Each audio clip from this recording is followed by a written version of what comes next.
La médaille miraculeuse, elle fait sans conteste partie des plus populaires au monde, si bien que 40 ans après sa création, elle s'était déjà écoulée à plus d'1 milliard d'exemplaires. Alors nous sommes allés là où tout a commencé, le 18 juillet 1830, au 140 rue du Bac à Paris, dans cette petite chapelle où Sainte Catherine Labouré eut la grâce de vivre une expérience mystique durant laquelle la Vierge Marie s'est adressée à elle. Dans cette vidéo, nous allons donc revenir sur la vie de Sainte Catherine Labouré, mais également sur les apparitions dont elle a bénéficié, et enfin, évidemment, sur la médaille miraculeuse en elle-même. Pour parler de tout ça, ce n'est pas nous qui allons le faire, mais le recteur du lieu, le père Alexis, que nous remercions vivement pour nous avoir ouvert les portes ainsi qu'avoir accepté de faire cette vidéo. Pensez à vous abonner et à activer la cloche des notifications si ce n'est pas fait, car plus nous serons nombreux et plus les portes s'ouvriront pour que nous puissions vous proposer ce genre de format. Merci à tous et bon visionnage.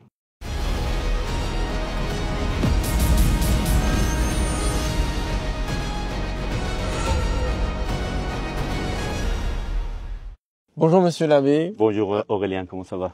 Bien et vous? Merci beaucoup, c'est très gentil, merci. On est ravis de vous rencontrer pour parler de tout ce qui s'est passé ici, à la rue du Bac. Premièrement, est-ce que vous pouvez un petit peu vous présenter et présenter vos fonctions au sein du sanctuaire? Moi, je suis le père Alexis Cerquera. Je suis colombien d'origine, lazzariste. J'habite en France depuis l'année 2000. Ordonné prêtre en 2009 et au service de sanctuaire depuis 2019. D'accord. J'ai eu une expérience missionnaire auparavant à Amiens, juste après mon ordination. Ça m'a donné des éléments pour que la communauté me demande d'animer comme chapelain recteur les sanctuaires de Notre-Dame de la Médaille Miraculeuse et la chapelle Saint-Vincent de Paul, qui n'est pas loin d'ici, qui se trouve à notre maison mère. Nous sommes ici, dans la maison mère des Filles de la Charité, dont la chapelle sanctuaire-chapelle, si on peut dire ainsi. C'est un espace privé qui appartient toujours à la congrégation des Filles de la Charité, à la compagnie des Filles de la Charité, et qui est ouvert au public depuis un certain temps. Vous qui connaissez très bien donc l'histoire du lieu et de tout ce qui s'est passé, est-ce que vous pouvez nous raconter un petit peu ce qui s'est passé depuis Catherine Labouré jusqu'à la médaille miraculeuse? Tout à fait. Il faut aller chercher Catherine Labouré exactement dans un contexte historique. Elle est née le 2 mai 1806 dans un contexte paysan.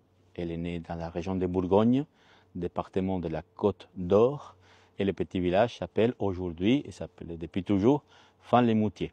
Elle est née, elle est la 8e d'une famille de 12. Elle a grandi dans ce contexte paysan, rude, difficile à l'époque. Elle a perdu sa maman quand elle avait 9 ans, et à partir de là, son expérience religieuse et mystique, si on peut dire ainsi, commence à ce moment-là. Et le papa perd son épouse parce qu'elle décède, et après, par la force des choses, avec ses sœurs, elle s'occupe de la ferme. Et l'une de ses sœurs, à l'âge de 18 ans, 19 ans, part et rentre dans la congrégation des Filles de la Charité.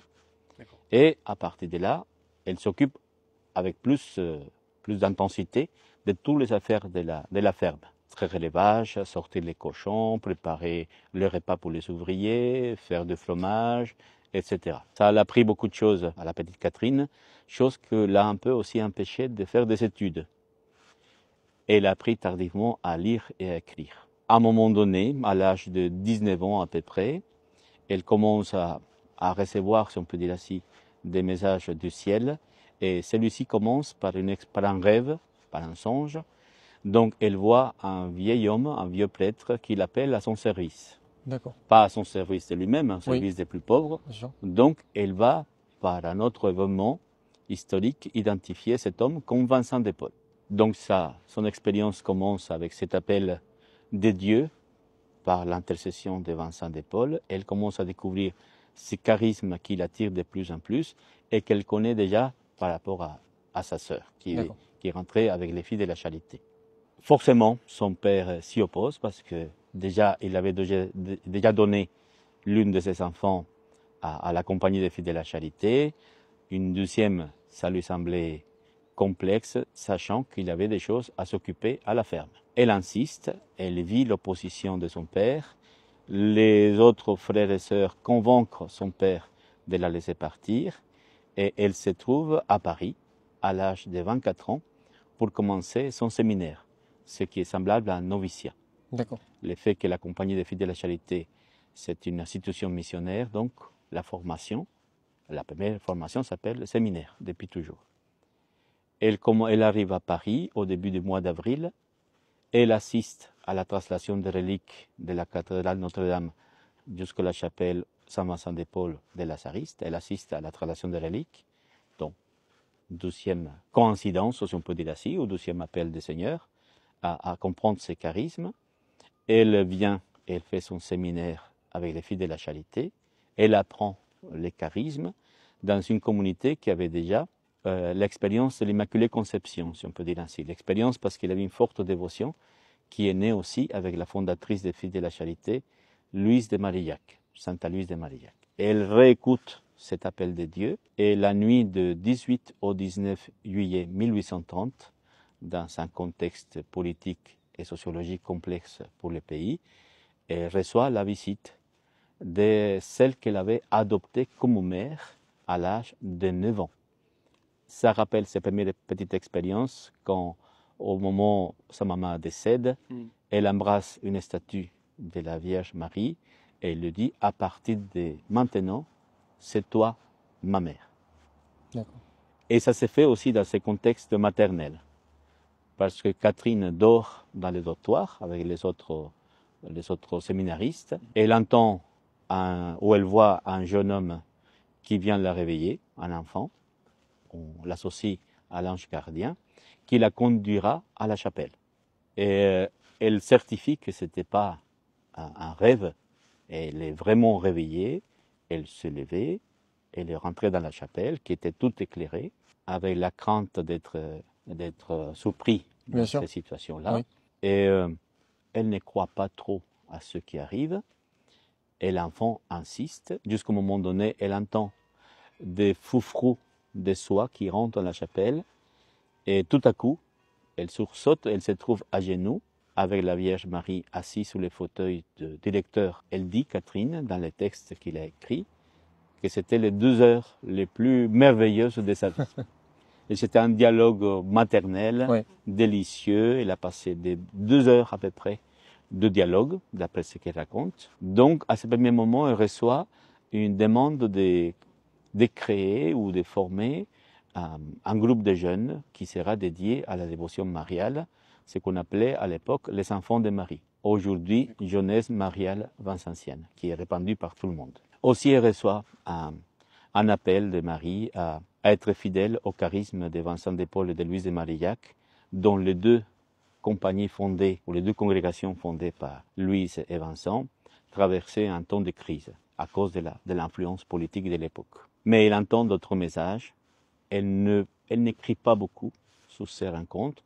Simplement, elle décrit l'expérience délicieuse d'avoir parlé avec la mère et surtout se sentir accompagnée et réaffirmée dans la dévotion qu'elle avait adoptée quand elle avait 9 ans.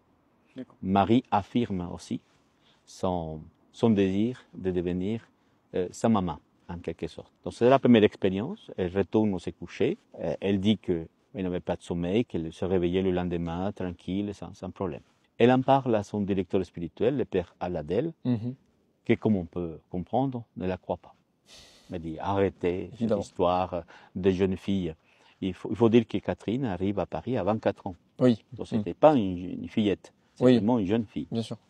Avec l'expérience forte de son histoire. Et après, elle a un autre moment, le 27 novembre 1830. Elle se trouve dans l'oraison et elle entend encore une fois ce petit bruit de foufrous de soie.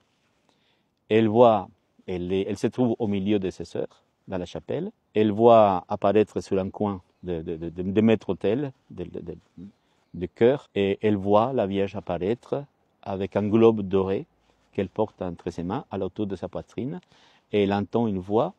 Celui-ci, c'est le monde entier et chaque personne en particulier que je protège, que je garde, que je présente au Seigneur. Et elle voit que la dame porte des bagues de différentes couleurs, et après, elle voit le globe disparaître et la dame ouvrir les mains, et de ces bagues sortent des rayons. Elle entend encore une fois la voix qui l'explique, c'est que ce que tu vois, c'est des grâces qui vont être données à celles qui les demandent avec dévotion. Et par la suite, on voit apparaître sur 2 tableaux l'image de ce qu'on appelle aujourd'hui la médaille miraculeuse. D'un côté, Marie qui ouvre les mains, de laquelle sortent des rayons. Tout autour, la prière que Catherine entend et qui réaffirme les dogmes de l'Immaculée Conception. Ô Marie conçue sans péché, priez pour nous qui avons recours à vous. L'image tourne et on voit apparaître le cœur de Marie et le cœur de Jésus surmonté de la lettre M avec une croix qui les unit. Elle entend une fois la voix qui demande à Catherine de faire frapper une médaille sur ce modèle-là. D'accord. Ouais. Chose qui ne sera pas faite tout de suite. Oui. Ça va prendre du temps parce qu'il faut faire entendre cela. Le père Aladel et Monseigneur de Quesnel, qui était l'archevêque de Paris à l'époque, qui vont avoir un peu du mal à croire à tout cela. Chose curieuse, c'est d'abord la médaille et après le récit. Parce que Catherine ne parlait pas de cette expérience qu'à la fin de sa vie, juste 70 ans après. Parce que Catherine est morte le 31 décembre 1876. Et c'est juste avant son départ qu'elle écrit pour la 12e ou 3e fois le récit des apparitions avec beaucoup plus de détails, tout ce qu'elle s'est souvenu. L'expérience de séminaire finie, la congrégation l'a conduit à s'occuper des vieillards à Enghien, ou la rue des Reuilly, aujourd'hui le 12e arrondissement de Paris. Et là, il va rester toute sa vie au service des personnes âgées. Il paraît qu'il a eu des autres expériences, mais elle ne parle pas beaucoup, elle ne parle pas du tout. Parce qu'en fait, en 1830, il y a l'expérience de 18-19 juillet. Le 27 novembre, il a eu une autre, donc Catherine parle à peine. C'était au mois de décembre de cette année-là. D'accord. Juste avant Noël. Et c'est ça qu'elle a eu comme expérience. Ce n'est pas le point central de sa canonisation.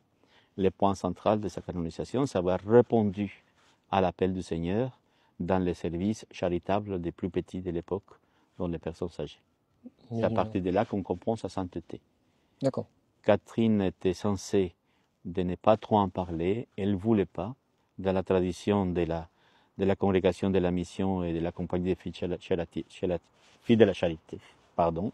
On n'en parle pas beaucoup de ça, mais le fait que la médaille était frappée 12 ans après et qu'elle s'est répandue rapidement et que les gens l'appellent médaille miraculeuse, c'est à partir de là qu'on essaye de comprendre le message du Seigneur, parce qu'elle n'a pas reçu des messages qu'on peut dire, de parler à tout micro. C'est la médaille qui devient le message qu'elle a reçu. Donc aujourd'hui, c'est l'objet de piété le plus répandu dans le monde, bien sûr avec le chapelet. Évidemment, évidemment.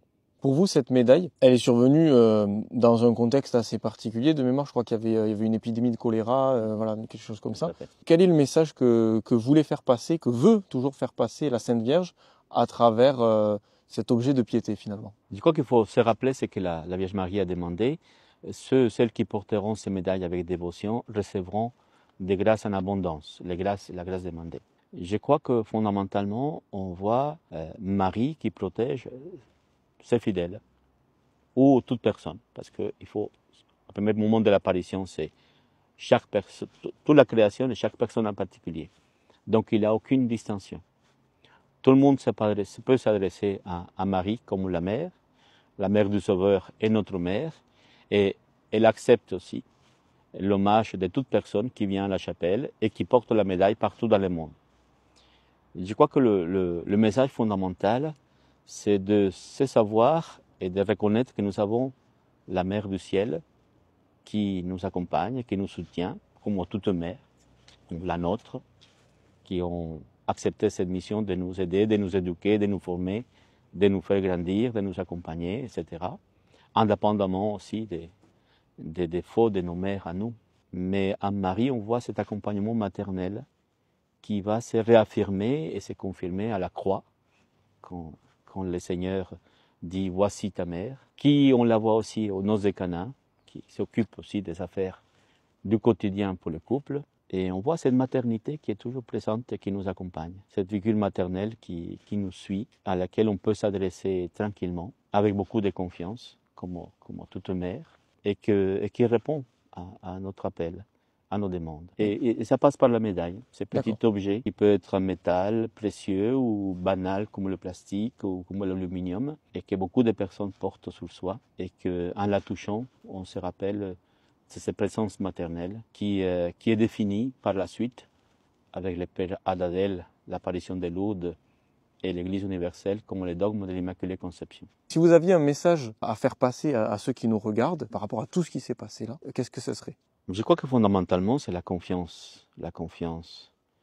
La confiance à Dieu, bien sûr, par son Fils Jésus-Christ, avec la force de l'Esprit, et cette figure maternelle qui fait les liens entre les deux. Elle-même, Marie, a accepté un projet de Dieu, c'est que nous reconnaîtrions ensemble la présence de Dieu dans notre histoire. Et à partir de là, je pense que fondamentalement, ça, la confiance et l'invitation à la prière. Nous sommes dans une chapelle au milieu de Paris, dans tout ce qu'on peut vivre et voir. C'est une manière de dire, je suis toujours avec vous, venez avec moi, venez voir, reposez-vous, soyez avec moi. Et beaucoup de personnes qui viennent à la chapelle disent que c'est un havre de paix. Dès qu'elles rentrent dans l'allée, elles ressentent le silence et l'invitation à se placer humblement devant cette présence. Beaucoup disent que dans la chapelle, il y a toujours cette présence aimante qui nous invite à nous reposer, à calmer, à déposer nos fardeaux, et comme une mère qui nous accompagne et nous présente à son fils. Je pense qu'il a toujours ça. Et en plus, j'aime bien dire, parce qu'il y a une dame, une pèlerine qui m'a dit, Père Alexis, je vous félicite parce que vous êtes le recteur des plus grands sanctuaires au monde. Par rapport à la taille de l'architecture, tout de suite on dit non. Oui, évidemment. Elle me montre la médaille, c'est parce que notre sanctuaire est là. Dans ces petits objets, tout simples, plein de symboles et de sens. Bien sûr. Je pense qu'on peut porter cette médaille, pas simplement comme un gris-gris, non, bien sûr. Parce que beaucoup le considèrent ainsi, un porte-bonheur, etc. Malheureusement, oui. Mais un point en lien avec cette maman qui est toujours là et dont la promesse se réalise toujours. Je peux dire que je suis témoin ou à l'écoute de beaucoup de grâces que les gens ont reçues ici. Ici, nous ne parlons pas de miracles, parce que ça, peut-être c'est une autre expérience, et ça nous amène à autre chose. Mais des grâces que les gens reçoivent, parce qu'ils disent que leur prière était entendue. Mm-hmm. Beaucoup de femmes viennent ici parce qu'ils ont besoin d'un coup de main pour enfanter, parce qu'ils trouvent des difficultés pour amener leur maternité à fin. Ils ont des problèmes de maternité pour enfanter. Il y a le problème du couple aussi. Il y a des guérisons. Oui. Il y a beaucoup de guérisons. Vous avez eu une expérience, vous, enfin, est-ce que vous avez une anecdote peut-être de quelqu'un qui aurait guéri ici ou... Dans le contexte de la chapelle, non. Là, c'est direct en live, si on peut dire ainsi. Bien sûr, oui. Mais beaucoup de personnes viennent raconter la grâce qu'ils ont reçue. D'accord. Donc, j'en ai eu, il n'y a pas longtemps, une femme qui vient et sa maternité était en danger. D'accord. Il a eu des hémorragies, etc. Elle prend un taxi. Le taxiste lui donne une petite plaquette bleue avec la médaille. Le taxiste lui dit « Adressez-vous à elle, elle va vous aider. » Elle prend la petite plaquette, la médaille, elle la met entre ses mains, elle arrive à l'hôpital et tout de suite après, l'hémorragie s'arrête. Elle a eu sa gestation avec des difficultés certes, mais son enfant est né le 27 novembre. Donc elle dit que Marie l'a aidé à garder l'enfant parce que le médecin voulait retirer le bébé. Elle a dit non, je vais au terme de mon processus de gestation. Bien sûr. Donc elle est arrivée et le bébé est né. Et le bébé, il a aujourd'hui 24 ans. Donc elle est venue il n'y a pas longtemps. Ah oui, d'accord. Oui, effectivement. Elle est venue il n'y a pas longtemps, il a une semaine. D'accord. Rendre grâce à la Vierge Marie par la grâce reçue. Incroyable. D'autres récits, il y avait une personne aussi qui voulait donner fin à ses jours. Oui. Elle demande encore une fois à un taxiste de la conduire au bord de la Seine parce qu'elle voulait se jeter. Et le taxiste l'amène au 140 rue du Bac. Mm-hmm. Et elle raconte qu'il avait dit au taxiste non, je ne connais pas cette adresse, ça ne m'intéresse pas. Je vous ai donné un point voudrait me déposer. Et le taxiste dit, Madame, j'ai entendu parfaitement, 140 rue du Bac. La dame, à la fin, paye le service. Elle descend, elle voit qu'il y a beaucoup de personnes qui rentrent dans cette allée et elle découvre la chapelle. Et c'est à ce moment-là, elle est fondue en larmes. Elle reconnaît que c'est pas le moment et elle était réconfortée par cette présence maternelle à la chapelle. Et ainsi, beaucoup d'autres récits simples de guérison. Moi, il y a 2 personnes qui sont venues. Donc, un monsieur musulman qui est venu demander à la Vierge Marie, à Myriam, de l'aider. Donc, il a eu surmonté son cancer. D'accord. Un autre couple, donc, lui, il avait un cancer au rein. Ouais. Le bébé était en route. Oui. Il est guéri ou en rémission de son cancer et le bébé est là. Bon, il y a beaucoup de choses comme ça. Ouais. C'est incroyable. On peut pas dire, ici dans le sanctuaire, nous n'avons pas tout pour vérifier oui, bien les sûr. détails près, comme ça se passe à Lourdes. Mais en attendant ce récit, on sent que Dieu s'occupe bien de nous, qu'on peut s'adresser à lui, que toute personne peut venir à notre sanctuaire, qu'il n'y a les portes sont ouvertes tout le temps. On répond à cette invitation aujourd'hui du pape François de savoir accueillir, de partager la miséricorde, de célébrer les sacrements, dont le sacrement de la réconciliation de manière particulière, l'Eucharistie. Et on entend toujours cette femme, excusez-moi de dire comme ça parce que j'aime beaucoup appeler Marie femme par l'évangéliste Jean, faites ce qu'il vous le dira. Et je crois qu'on entend toujours cette femme qui nous parle, faites ce qu'il vous dira. Parce que Marie nous conduit vers son Fils, et son Fils nous aide à avancer dans la foi. Je pense que le message fondamental ici, c'est la tendresse de la femme, la tendresse de la mère, qui ne nous juge pas et qui nous accueille tels que nous sommes. Je pense que ça n'a pas changé. Il n'y a rien ici dans ce sanctuaire, même dans les contextes politiques de l'époque des apparitions, il n'y a rien dedans, simplement la prière et rester fidèle aux paroles de l'Évangile, aux paroles du Christ. Voilà. Merci beaucoup, Rien du tout.